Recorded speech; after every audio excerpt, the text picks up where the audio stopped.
اس پیشے نے، تعلیم نے اور اعلیٰ خاندانی پس منظر نے اس کے انداز و اطوار میں بے پناہ اعتماد پیدا کر دیا تھا۔ میں نے اس کے مقابلے میں فوزیہ کا تصور کیا، جو ایک بہت گھریلو قسم کی، سادہ لوح و سادہ دل، خوبصورت خوابوں سے بہل جانے والی، بے بنیاد اندیشوں پر رو دینے والی، تخیلات و تصورات کی دنیا میں گم رہنے والی، جذباتی، بزدل اور کم ہمت، جس کے لیے گھر کے باہر ہوس پرست شکاری مردوں کی دنیا ایسی ہی تھی جیسے معصوم ہرنے کے لیے خونخوار بیڑیوں کا جنگل۔ رابعہ حسین ہونے کے باوجود فوزیہ کا پاسنگ بھی نہ تھی، کم سے کم میری نظر میں، مگر یہ حسن کے انداز کا فرق تھا۔ فوزیہ بے ضرر اور پالتو سیامی بلی تھی جو گود کی پناہ میں دبک کے صرف پیار پیار مانگتی ہے۔ رابعہ جوان شیرنی تھی جو اپنے رنگ روپ کی چمک دمک، چال کے بانک پن اور قوت تسخیر کے غرور میں کسی طرف نظر اٹھا کے دیکھ لے تو اسے مسور کر کے شکار کر لے۔ فوزیہ بارش کی رات میں طوفانی ہواؤں سے محفوظ گھر کی دیواروں میں نرم روشنی دینے والی موم بتی کا اجالا تھی، رابعہ اسی رات کے آسمان پر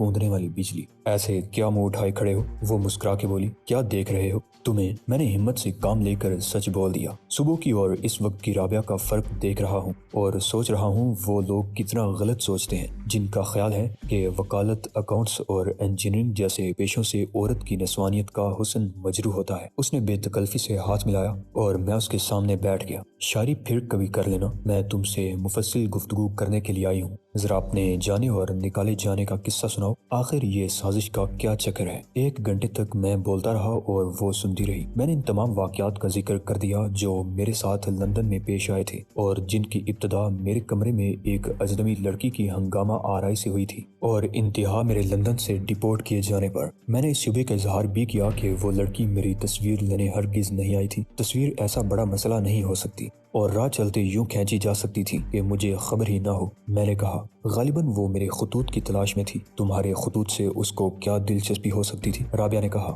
رابعہ اگر میں یہ فرض کر لوں، میرے پاس تو یقین کرنے کی وجوہات بھی معقول ہیں کہ میرے والد کو بلیک میل کرنے کے بعد قتل کر دیا گیا۔ میں نے کہا، تو ذرا مجرموں کے نقطۂ نظر سے سوچو، کسی مجبوری یا کمزوری، ماضی کی کسی ایسی غلطی کے باعث جس کا اثر مستقبل پر بھی پڑ سکتا ہو، خواہ یہ غلطی دانستہ ہوئی یا نادانستگی میں سرزد ہوئی۔ مجرم میرے والد کا لہو چوستے رہے۔ میرے والد فرشتہ نہیں تھے، انسان تھے، چنانچہ کسی داغے گناہ سے ان کے دامن کی آلودگی کو میں ناممکن نہیں سمجھتا۔ لیکن جو بات غور طلب ہے وہ بلیک میلنگ پر ان کی خاموشی ہے۔ انہوں نے کسی قابل اعتماد دوست پر، مثلاً شیروانی صاحب پر، کیا مجھ پر بھی اعتماد نہیں کیا؟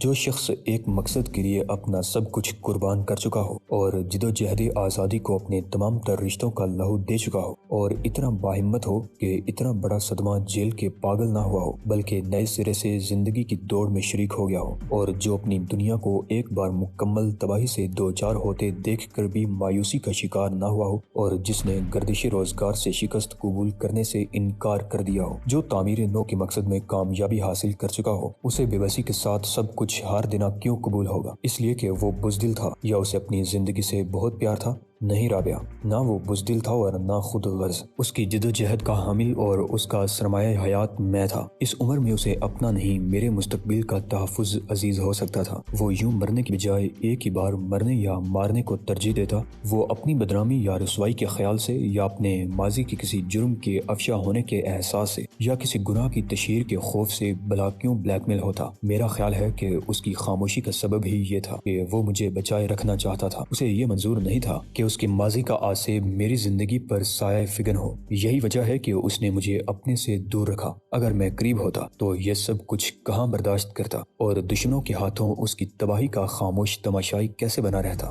میں اسے پوچھتا کہ یہ سب کیا ہو رہا ہے اور کیوں ہو رہا ہے۔ یہ ناممکن تھا کہ مجھے پتہ چلتا، وہ نہ بتاتا تو میں خود معلوم کر لیتا۔ اسی مجبوری کے باعث اس نے مجھے بہت دور کے کالج میں پڑھایا اور انجینئرنگ کی تعلیم کے لیے برطانیہ بھیج دیا۔ ذرا خود سوچو، کیا لاہور میں اچھے کالج نہ تھے؟ اور اب وہ پرانا زمانہ تو ہے نہیں کہ اعلیٰ تعلیم کے لیے رئیس زادے ولایت چلے جاتے تھے۔ اب زیادہ سے زیادہ تعلیم کے مواقع ملک میں حاصل ہیں۔ انجینئرنگ کی اعلیٰ تعلیم بھی ملک میں حاصل کی جا سکتی ہے۔ بہت اعلیٰ سطح پر ڈاکٹر یا انجینئر کسی فیلڈ میں اسپیشلائز کرنے کی خاطر تو باہر چلے جاتے ہیں، مگر میں نے تو انجینئرنگ کی سند بھی حاصل نہیں کی تھی، صرف بی ایس سی کیا تھا کہ ابا نے مجھے چلتا کیا۔ بہانہ یہ کہ اعلیٰ تعلیم کا جو معیار اور تصور وہاں ہے، یہاں نہیں۔ میں کم عقل اور نا تجربہ کار تھا۔ اور میرے ذہن میں یہ سب کچھ نہیں تھا جو آج ہے کہ مجھے باہر بھیجنا حالات سے لا علم رکھنے کی سازش ہے۔ میں لالچ میں آ گیا کہ چلو ولایت میں عیش کریں گے اور دنیا دیکھیں گے۔ آج یہ سوچ کر میرا دل خون کے آنسو روتا ہے کہ میرے باپ نے کس طرح میری زندگی کے لیے تھوڑا تھوڑا کر کے قتل ہونا قبول کیا۔ اس نے اپنی ساری کمائی لٹا دی اور مجھے خبر نہ ہونے دی۔ اس کا منافع ایک دستخط پر دوسروں کے کھاتے میں چلا گیا۔ وہ مجھے لکھتا رہا سب خیریت ہے۔ اس کی کوٹھی کار سب بک گئے۔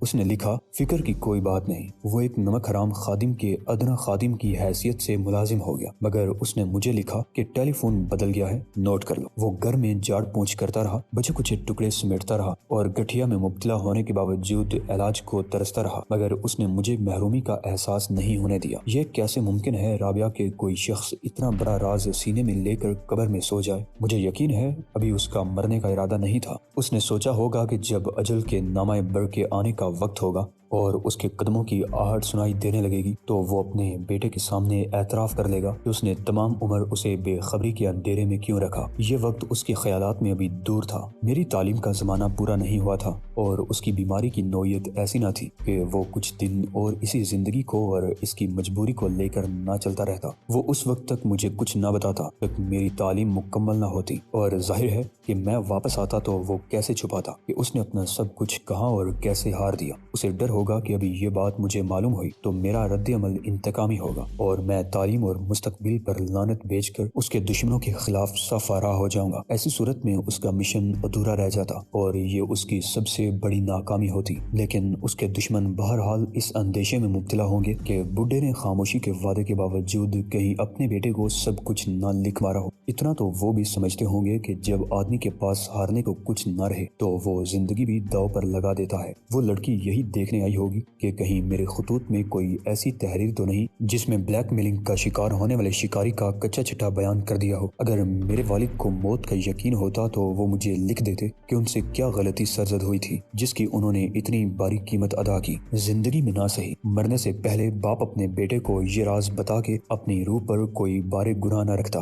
مگر ان کی موت اچانک واقع ہوگی۔ کیوں؟ کیسے؟ ان سوالوں کا جواب تو دوبارہ پوسٹ مارٹم سے مل ہی جائے گا۔ باقی سوالات کا جواب میں بشرطِ زندگی خود معلوم کروں گا کہ ان کی زندگی کا وہ کون سا راز تھا جسے انہوں نے مجھ پر بھی افشا نہ کیا۔ اگر وہ بدترین جرم یا گناہ ہوا تب بھی ان کی عزت و توقیر میری نظر میں کم نہ ہوگی، کیونکہ ایک باپ کی حیثیت سے جو کچھ انہوں نے میرے لیے کیا وہ بہت خوش نصیب بیٹوں کا مقدر ہوتا ہے، اور ایسے باپ بہت کم ہوتے ہیں، شاید نہیں ہوتے۔ خاموشی کا ایک طویل وقفہ آیا جس میں جیلر نے دوسری بار سر اندر ڈال کے اور کھنکار کے یاد دلایا کہ وقت بہت دیا جا چکا ہے۔ رابعہ نے ایک سرد آہ بھری اور اٹھ کھڑی ہوئی۔ میں تمہارے مفروضات کے منطقی جواز سے پوری طرح اتفاق کرتی ہوں۔ واقعات کو دیکھتے ہوئے اسباب کا تعین کیا جا سکتا ہے۔ مجھے یہ بھی یقین ہے کہ تم ان خونخوار درندوں کو تلاش کر لو گے جنہوں نے تمہارے والد کی جان لی۔ تم بڑے ذہین شکاری ہو اور تمہارے ساتھ قدرت کے نظام انصاف کی قوت ہے۔ خیر و شر کی ازلی و ابدی جنگ میں اگر آخری فتح حق کی نہ ہوتی تو آج اس دنیا کا وجود نہ ہوتا۔ میں اپنی بساط پر استطاعت اور استعداد کے مطابق تمہاری مدد کروں گی۔ میرے لیے سب سے بڑا سہارا یہی ہے۔ میں نے کہا کہ میرے ساتھ محسن ہے، تم ہو، منظر ہے اور سلامت شاہ ہے۔ سلامت شاہ تمہارا ٹرمپ کارڈ ہے۔ وہ بولی اس کی گواہی تمہیں بے گناہ ثابت کر سکتی ہے، ورنہ اب تک حالات کی اور واقعات کی تمام شہادت تمہارے خلاف ہے۔ یہ تو تم بھی تسلیم کرتے ہو کہ آلہ قتل پر تمہارے فنگر پرنٹ ہوں گے، پھر رہ کیا جاتا ہے؟ وجہ قتل تک بالکل واضح ہے، کل تمہاری ضمانت ضرور ہو جائے گی۔ میں نے اپنے طور پر اس کو یقینی بنا دیا ہے۔ میرے ڈیڈی کے بھی کچھ تعلقات ہیں، وہ لوگ ابھی زندہ ہیں اور پرانے تعلقات سے مجھے بیٹی بھی سمجھتے ہیں۔ پرانے وزادار لوگ ہیں نا، ان کی کوشش اضافی مدد ہے، پھر ہم سپریم کورٹ تک لڑیں گے۔ Thank you very much Rabia. میں نے کہا زندہ رہا تو تم سب کے احسانات کا بدلہ ضرور چکا دوں گا۔ وہ مسکرائی۔ زندہ تو خیر تم رہو گے، یہ الگ بات ہے کہ کسی کے احسان کا بدلہ نہ ادا کر سکو۔ ایک بات پوچھوں رابعہ، بلکہ دو باتیں۔ میں نے کہا ان کا تعلق تمہاری ذات سے ہے، پوچھو۔ وہ بولی میرا خیال تھا تمہارا کبھی مجھ سے ذاتی تعلق نہیں رہا، اسکول اور کالج تک بہرحال نہیں تھا، یا تھا تو یک طرفہ۔ میں نے اس کی صورت کو غور سے دیکھا۔ یہ بتاؤ تم مجھے کیا سمجھتی ہو، مجرم یا بے گناہ؟ اگرچہ میرا اپنا یقین کوئی معنی نہیں رکھتا، لیکن میری نظر میں تم قاتل نہیں ہو۔ میرا ایمان ہے اور ایمان کا جواز عقل سے نہیں ملتا، وہ بولی۔ میں نے اطمینان کا سانس لیا۔ یہ احساس بھی بڑی نعمت تھا کہ میرا ساتھ دینے والے مجھے گنہگار نہیں سمجھتے۔ اب جلدی سے وہ دوسری بات بھی پوچھ لو۔ اس نے گھڑی پر نگاہ ڈالی۔ دوسری بات، میں نے تھوڑے سے تامل کے بعد کہا، تم نے اب تک شادی کیوں نہیں کی؟ اس کی وجہ یہ نہیں ہو سکتی کہ تم نے کسی کو یا کسی نے تمہیں پسند نہ کیا ہو۔ تمہاری خوش قسمتی شبے سے بالا تر ہے۔ یہ لمبی کہانی ہے۔ اس کی صورت پر بادل کے سائے کی طرح اداسی کا آسیب پھیلا اور گزر گیا۔ اب میں کیسے کہوں کہ تم 100% صحیح کہتے ہو اور 100% غلط بھی؟ یہی بات ہے۔ ابھی ذہن کو اس معمے میں الجھانے کی ضرورت نہیں۔ اس روز میں خود ہی بتا دوں اور یہی سوال تم سے بھی کروں گی۔ شب بخیر۔ آج کی رات میں جیل کیا کانٹوں کی اور انگاروں کے سیج پر بھی سکون سے سو سکتا ہوں۔ میں نے اس کا ہاتھ تھاما اور چھوڑ دیا۔ پھر در زنداں بند ہوا اور رات آئی۔ اپنی تنہائی کا حصار قائم کر کے میں نے خوبصورت لمحوں کی اور حسین یادوں کی، خیالوں کی اور تصورات کی انجمن سجائی، اور میں نے دیکھا کہ روشن جمال یار سے ہے انجمن تمام۔ ہر نقش خیال تھا کہ فروزاں ہوا، ہر احساس کی مشعل تھی کہ جل اٹھی۔ وہ چاند چہرہ ستارہ آنکھیں، وہ قربتوں کے اجلے لمحے، محبتوں کے امین اجالے، سب کنجے زنداں بھی اتر آئے۔ اندھیرا کہیں نہ رہا، نہ مایوسی کا، نہ غربت کا، نہ بے بسی کا۔ سوتے جاگتے میں نے خواب دیکھے۔ فوزیہ ایک گھڑی مہمان رہی۔ میں نے کہا، میری فرد جرم دیکھو، دیکھو کہ میرے ہاتھوں میں زنجیر ہے اور میں مجرموں کے کٹہرے میں کھڑا ہوں۔ وہ ہنسی اور بولی، جہاں پر ہم تم کھڑے ہیں دونوں، شہر کا روشن افق یہی ہے، شہر جو شب سے عظیم تر ہے، یقین جو غم سے کریم تر ہے۔ پھر رابعہ نے آ کے ہاتھ ملایا اور کہا، تمہارا تو کبھی مجھ سے ذاتی تعلق نہیں رہا، یا رہا تو یک طرفہ ناٹی بوائے۔ تم کلاس میں مانیٹر ہونے کا سب سے زیادہ روب مجھ پر جاڑتے تھے۔ آئے تو یوں کہ جیسے ہمیشہ تھے مہرباں، بولے تو یوں کہ گویا کبھی آشنا نہ تھے۔ رات کے آخری پہر میں جیلر نے کہا، تمہارا بلیک وارنٹ موصول ہو گیا ہے، کل تمہاری لواحقین سے آخری ملاقات کرا دی جائے گی اور صبح طلوع آفتاب سے قبل تمہیں پھانسی پر لٹکا دیا جائے گا۔ تمہیں کوئی وصیت کرنی ہے؟ میں چونک کر جاگا تو پسینے میں تر بتر تھا اور میرا وجود دہشت سے کانپ رہا تھا۔ صبح ہو چکی تھی۔ میں نے ذہن سے اس بھیانک خواب کو جھٹکنے کی کوشش کی جس کی تعبیر باعث قیاس نہ تھی۔ جب آج کے دن پیش ہونے والے قیدیوں کو بھر کے گاڑی پھر جیل خانے سے روانہ ہوئی تو مجھے پہلی بار احساس ہوا کہ اسیری کتنی پرعذاب مجبوری ہے۔ یہ صرف ایک رات تھی جس نے مجھے آزاد انسانوں کی دنیا سے الگ کر دیا تھا۔ اگر یہ رات عمر قید کی حد تک پھیل گئی تو کیا باہر آنے کے بعد میں دنیا کو پہچان سکوں گا یا دنیا مجھے پہچانے گی؟ عدالت کے ہجوم میں سب سے پہلے مجھے محسن کا منتظر مضطرب چہرہ دکھائی دیا۔ میری نگرانی پر مامور محافظ بدل چکے تھے، چنانچہ اس نے مجھے عدالت کی کینٹین پر لے جا کر ناشتہ کرایا۔ وہاں جو کچھ دستیاب تھا جیل کے ناشتے سے لاکھ درجہ بہتر تھا۔ محافظوں نے ناشتے میں برابری کی شرکت کے بعد نہ نذرانہ وصول کیا اور مجھے واپس عدالت کے برآمدے میں لے گئے۔ محسن نے بتایا کہ ڈیڈی آگے ہیں اور ایمبیسڈر ہوٹل میں ٹھہرے ہیں، 10 بجے تک اپنے کسی دوست کے ہمراہ آئیں گے جو ریلوے ہیڈ کوارٹرز آفس میں کوئی بڑا توپ قسم کا افسر ہے۔ وہ دونوں میرے ضامن ہوں گے۔ رابعہ نے بھی کوئی چکر چلایا ہے؟ میں نے اسے مطلع کیا۔ وہ کل شام جیل میں مجھ سے تفصیلی گفتگو کے لیے آئی تھی۔ اسے پورا یقین تھا کہ ضمانت ہو جائے، لیکن یار وہ نقد رقم کی پوزیشن کیا ہے؟ نقد رقم کی پوزیشن کچھ ایسی ہے کہ بہت زیادہ اطمینان بخش نہیں کہی جا سکتی۔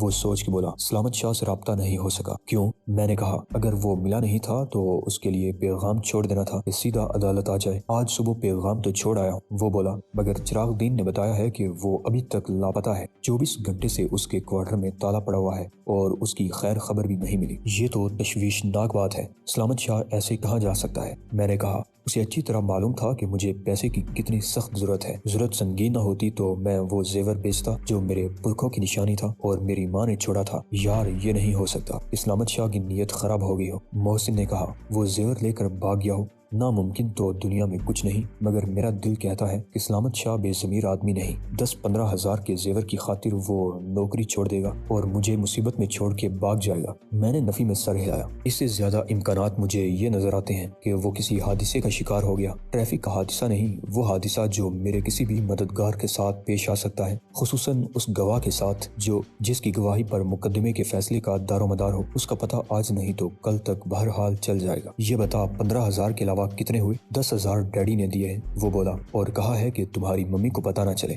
وہ طنز سے مسکرایا۔ یہ ہوئے 25,000۔ تو نے اپنے کسی ذریعے کا ذکر بھی کیا تھا؟ میں نے کہا۔ محسن کا رنگ ایک بار پھر متغیر ہوا، مگر اس نے فوراً خود کو سنبھال لیا۔ اس ذریعے سے بھی 10,000 مل گئے ہیں۔ اس نے دوسری طرف دیکھتے ہوئے کہا، محسن، میں نے کہا، مجھ سے نظر ملا کے بات کر۔ یہ ذریعہ کون ہے؟ اس کے ذکر سے تیرے چہرے پر ہوائیاں کیوں اڑنے لگی ہیں؟ تو نے قرض لیا ہے کسی سود خور پٹھان سے؟ کوئی چیز گروی رکھی ہے؟ کچھ بیچا ہے؟ تجھے قسم ہے اس دوستی کے رشتے کی، سچ بتا، بات کیا ہے؟ وہ کچھ دیر خاموش رہا، پھر اس نے کہا، قسم مجھے فوزیہ نے بھی دی تھی، ایسی کی تیسی تم دونوں کی قسم کی۔ آخر میں کیا کروں؟ کچھ نہیں، تو مجھے بتا دے، میں فوزیہ کو نہیں بتاؤں گا کہ تو نے اس سے کیا ہوا وعدہ نہیں توڑا۔ میں نے کہا، اچھا۔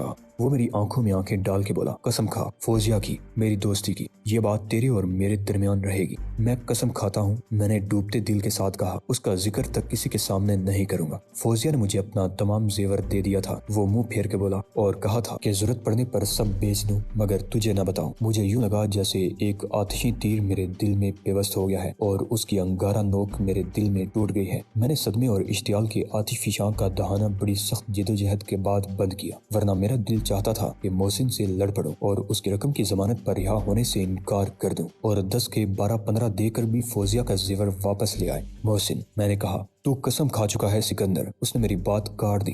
ہم تینوں اپنی اپنی جگہ مجبور ہیں۔ اسی وقت میں نے ہجوم میں ایک آشنا صورت دیکھی۔ محسن، میں چلایا، وہ دیکھ ادھر، وہ جو زرد جرسی اور چاکلیٹی پتلون میں ہے، یہ وہی ہے، پکڑی سے۔ کہ زرد جرسی والے نے پلٹ کر دیکھا۔ اس کے مکرانیوں جیسے بالوں اور کنجی آنکھوں سے زیادہ اس کے دائیں کان میں پڑی ہوئی سونے کی مندری دیکھ کے محسن چونکا۔ مندری والا یک لخت خطرے کے احساس سے مغلوب ہو کے بھاگا۔ محسن نے اس کے پیچھے دوڑ لگائی اور لوگوں سے ٹکراتا، دھکیل کر بھیڑ میں سے راستہ بناتا اور راستے کی رکاوٹوں کو پھلانگتا اس کی جانب لپکا، مگر مندری والا ٹیکسی ڈرائیور بہت پھرتیلا تھا اور کچہری کے پرپیچ راستوں سے واقف تھا۔ وہ لوگوں کی اور عدالت کے اہلکاروں کی پرواہ کیے بغیر مختلف کمروں سے گزرا اور محسن کی نظروں سے اوجھل ہو گیا۔ 10 منٹ بعد محسن کو ایک حوالدار نے پکڑ لیا اور وہ بڑی مشکل سے پیچھا چھڑا کے واپس ہوا۔ عدالتوں کو بطور ریس کورس استعمال کرنے کا ہرجانہ 50 روپے ادا کرنے کے بعد وہ نکل گیا۔ یار، وہ ہانپتے ہوئے بولا، اگر تو خاموشی سے بتا دیتا تو میں اس کو پیچھے سے جا کے دبوچ لیتا، بس میں جذبات پر قابو نہ رکھ سکا۔ میں نے افسوس سے کہا، اب میرا شبہ ایک ناقابل تردید حقیقت میں ڈل چکا تھا کہ اس مندری والے کا میرے معاملات سے کوئی قریبی تعلق ضرور ہے۔ وہ عدالت کے ریڈر سے رابطہ قائم کرنے کی کوشش کر رہا تھا، مگر ریڈر کے گرد 5-6 آدمی کھڑے تھے، چنانچہ اسے موقع نہیں مل رہا تھا کہ آگے جا کے بات کرے۔ میں ذرا ضبط سے کام لیتا اور محسن کو اشارہ کر دیتا تو وہ چپکے سے پیچھے جا کھڑا ہوتا، یہ بھی سن لیتا کہ وہ کیا کہنے آیا ہے اور پھر اسے پکڑ لیتا۔ خود ریڈر کو بتانا پڑتا کہ وہ کیا چاہتا تھا، مگر میری غلطی سے اس کو فرار کا موقع مل گیا اور یہ بھی معلوم ہو گیا کہ ہم اسے پہچانتے ہیں۔ اب وہ حلیہ بدل لے گا یا غائب ہو جائے گا۔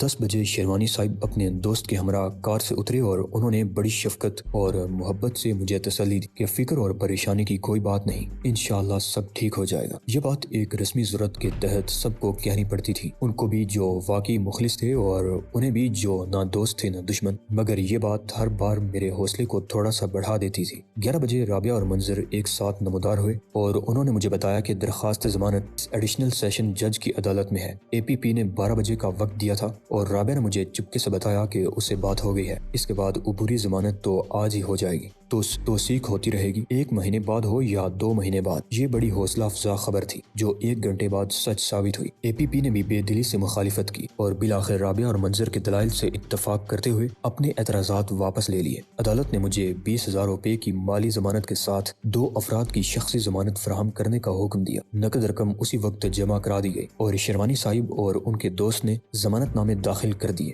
دستاویزات کی تصدیق اور تکمیل ہونے تک میں قید رہا اور ہتھکڑی سمیت عدالت کے باہر محسن کے ساتھ کھڑا رہا۔ بالآخر یہ قانونی کارروائی مکمل ہوئی اور میرے ہاتھوں سے وقتی طور پر وہ زنجیر جدا ہو گئی جس نے 48 گھنٹے تک میری آزادی کو سلب کر رکھا تھا۔ مٹھائی کے پیسے لے کر محافظ رخصت ہوئے۔ جا بھائی عیش کر، ایک قتل اور کر دے، منظر نے عدالت سے باہر آتے ہی میرے کندھے پر ہاتھ مار کے کہا اور رخصت ہو گیا۔ اسے دوسری عدالت میں جانا تھا۔